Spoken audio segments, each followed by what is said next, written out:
Hey, we'll keep this one brief over here because I didn't get the chance to see it, but Letterboxd went all slimed out. Why is this movie coming out in March? What does Easter have to do with slime? These should be Halloween movies. These should be ghosts and rebirth, and I don't know, there's something there, right? a Frozen Empire. That sounds like winter to me.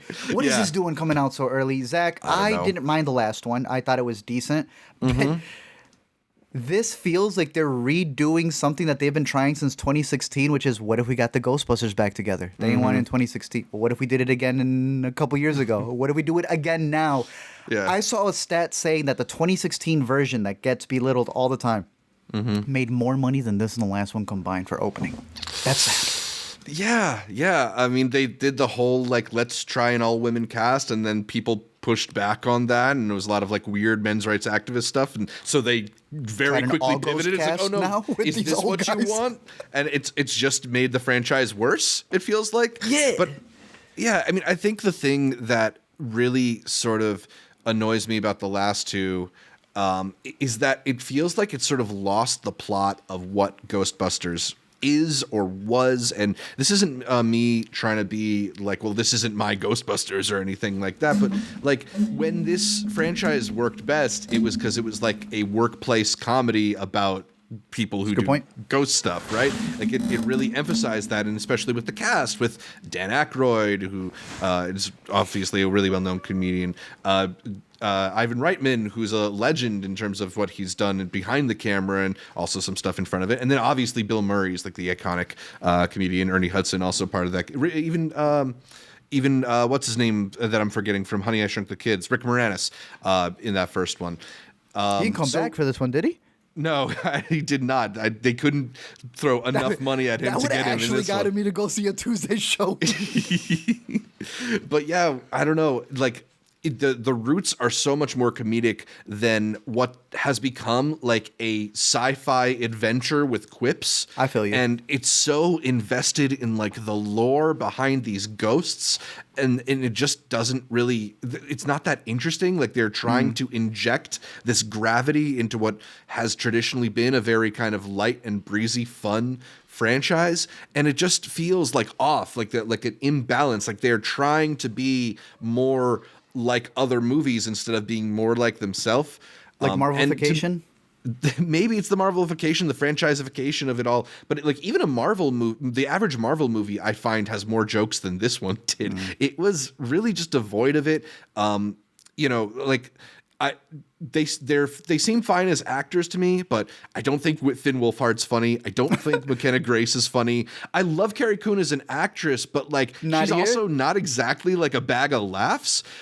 So you get all these new people involved, and they're kind of there to sort of just be on this family adventure, but then there's also they got to bring back all the old Ghostbusters, and they're going to bring in Kumail Nanjiani and Patton Oswalt, and there's not just Finn Wolfhard and McKenna Grace, but there's their friends too. And at a certain point, we're like dealing with 20 different characters who all have barely gotten any story time. I mean, they show up to do like the final climactic ghost busting, and they're like rolling deep. It's like more people than the average soccer team. It feels like Endgame, right? Like that's what they're going for, is this massive collection of characters you love, except I don't like any of them anymore. It's not ghost busting. They need to be people busting at this point. Yeah. We need a type 4. Exactly. Like, just cut it down a little bit. And I think the thing is, like, I feel Kumail Nanjiani and Patton Oswalt as like, they're the newest injections into this franchise, and they are people who have extensive backgrounds in comedy. I feel like they know the tone that Ghostbusters should be. They're not getting the best writing, but they're at least going for something comedic. The rest of the movie around them is just kind of flat and pretty boring. I found it to just not really merit its existence. You know, it really feels like they're trying their best to portray this really like silly little franchise into this reverential kind of epic thing.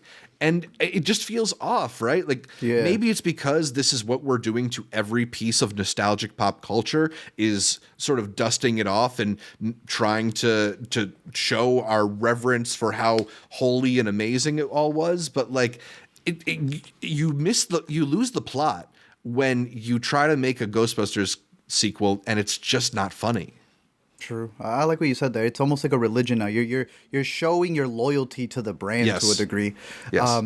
And I mean, you saw that at the beginning, right? Because it scared me in the last one. I thought I was getting like a Pixar short. Ooh, what's Ghost Corpse? No, Ghost Corpse is like their full-on corporation now. Mm-hmm. I think that's a big factor to it, but I see you pulled it up there. I like the vicious question there, or his observation more so, that Kumail's joined late for Marvel. He's joined late for Star Wars. He's joined late for Men in Black. And now Ghostbusters. Yeah. You like Kumail. Do you think like he needs to hop on? Like that's the thing. Like you need to get the review out when people are looking for reviews. You got to be on the comedy train when the franchise is kicking. Yeah, I'm not to like psychoanalyze him too much, but knowing that he is like a very nerdy guy in real life, I wonder if there's a part of him that's like, well, George Lucas just called, I can't say no kind of thing. But yeah, like, I'm sure it's like a dream come true to be involved with so many of these iconic franchises. But yeah, like the reason they're iconic is not the movies that are happening now; it's the movies that happened before. Yeah. I don't know. Bad luck for an actor that I do like and I do think is funny in the right role. Yeah. But I'd like to see him in a little more Big Sick and a little less Marvel's whatever. More Central Intelligence? Sure. Honestly, sure. I remember him being in Men in Black, and what's crazy about that is that I felt this was also, what's his name? Thor? Hemsworth? Yeah, just trying out his comedy for Marvel. Yeah. I thought, like, for Ghostbusters, I thought he was the funniest part in that 2016 one. But he literally said, I use these women kind of like as an exercise because of the twist we were going to take with Thor Ragnarok. And to me, I look at Men in Black International and I look at Ghostbusters 2016 as just like testing grounds. These things were rehearsals for people who are trying out comedy or people who are trying to revamp another franchise.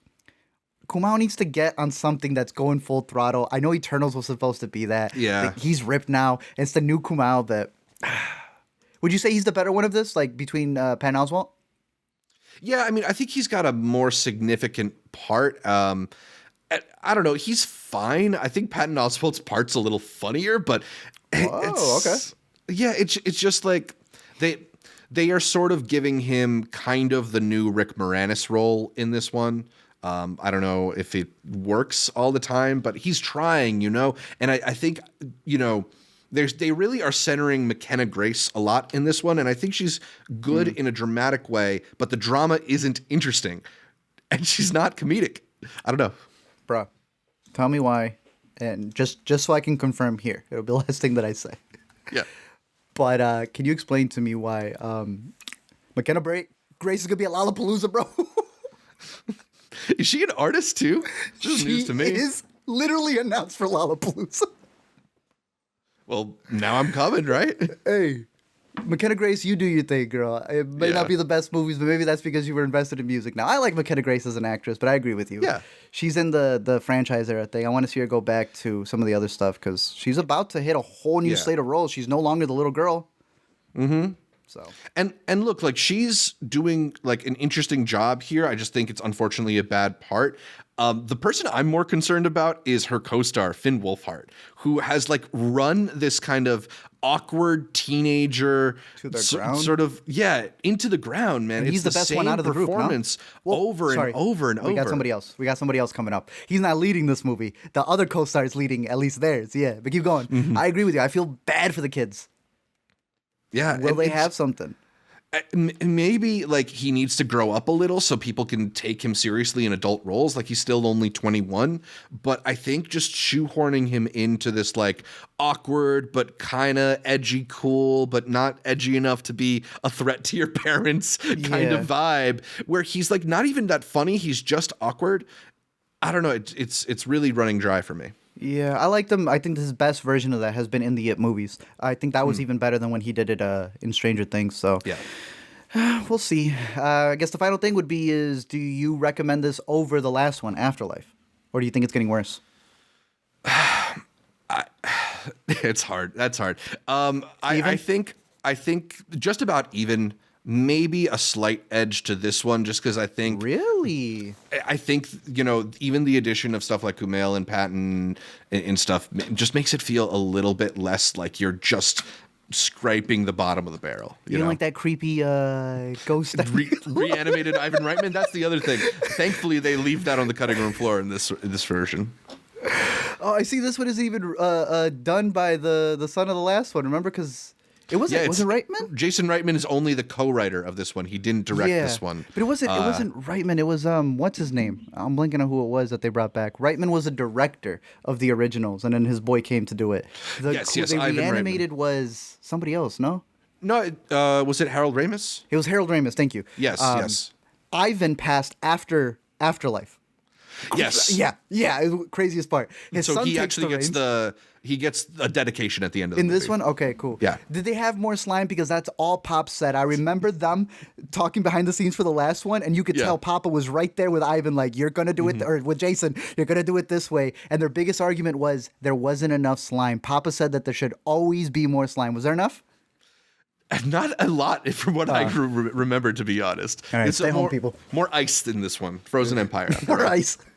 Well, that is Ghostbusters After the Life of... Amanda wants us to wait for Immaculate so she can join us in 20 minutes. Is she on here? All right, I'll rearrange Immaculate because there's actually a scarier movie out there.